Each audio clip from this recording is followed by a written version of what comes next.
Good morning అండి. అఖిల్ మొన్న ఎప్పటి నుండో అడుగుతున్నారు గులాబ్ జామ్ చేయమని. మొత్తానికైతే ఈరోజు గులాబ్ జామ్ అయితే రెడీ అయిపోయింది. నెయ్యిలో వేయిస్తున్నాను. మనము ఇంట్లో తయారు చేసుకున్నప్పుడు నెయ్యి అనమాట. స్టవ్ చిన్న పెట్టేద్దాం. ఇంకా నెయ్యి వేడిన తర్వాత చాలా ఇయర్స్ తర్వాత ఈరోజు నెయ్యిలో చేస్తున్నాను. నాకు స్టార్టింగ్లో అసలు నెయ్యిలో వేయిస్తానని కూడా తెలియదు. ఇంట్లోనైతే మా ఇంట్లో నూనెలో చేసేవాళ్ళం. ఫస్ట్ టైం నేను పెళ్ళి ఇక్కడికి వచ్చాక ఒకసారి చేస్తే నాకేం తెలిసి నెయ్యిలో చేస్తారని నాకు తెలియదు కదా. నాకు నూనెలో వేయడం తెలుసు. చేసిన తర్వాత పొయ్యి మీద కడాయి పెట్టేసి కడాయిలో నూనె పోసా.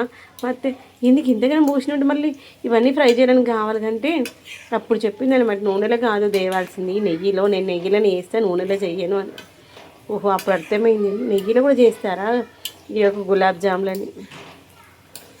ఇదిగోండి ఇలా మంచిగా బ్రౌన్ కలర్ వచ్చేంతవరకు ఇప్పుడైతే స్టవ్ చిన్నగా వేసేసిన, చిన్న మంట మీద పెట్టేసి అటు ఇటు కదుపుతూ పైన మంచిగా గోల్డెన్ బ్రౌనిష్ కలర్ రావాలి.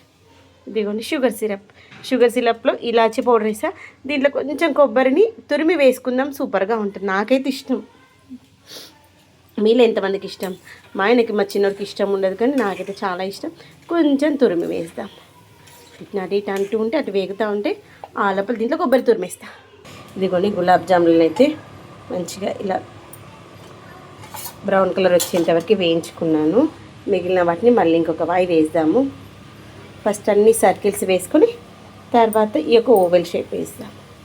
ఇంతకుముందు అయితే నేను ఒకసారి గులాబ్ జామ్ అంటే గుండగానే ఉండాలి, ఏ కలర్ ఏ షేప్ అయినా ఉండొచ్చు కదా అని నేను షేప్స్ కూడా చేశాను తెలుసా. పొరపట్లా అనిపిస్తుంది. ఇవన్నీ కొబ్బరి ఇంత తురిమేసేసాను, సరిపోతుంది. ఇవన్నీ మనం తయారు చేసుకున్న పానకం. ఈ యొక్క షుగర్ సిరప్ ఉంది కదా, పానకం కాదు షుగర్ సిరప్. మరి ఈ వేడిగా ఉండొద్దు, అలానే చల్లగా ఉండొద్దు, గోరువెచ్చగా ఉండాలి. బాగా వేడిగా ఉన్న ఇప్పుడున్న క్లైమేట్కి ఉడికిపోతాయి, అందుకని చూసుకోవాలి.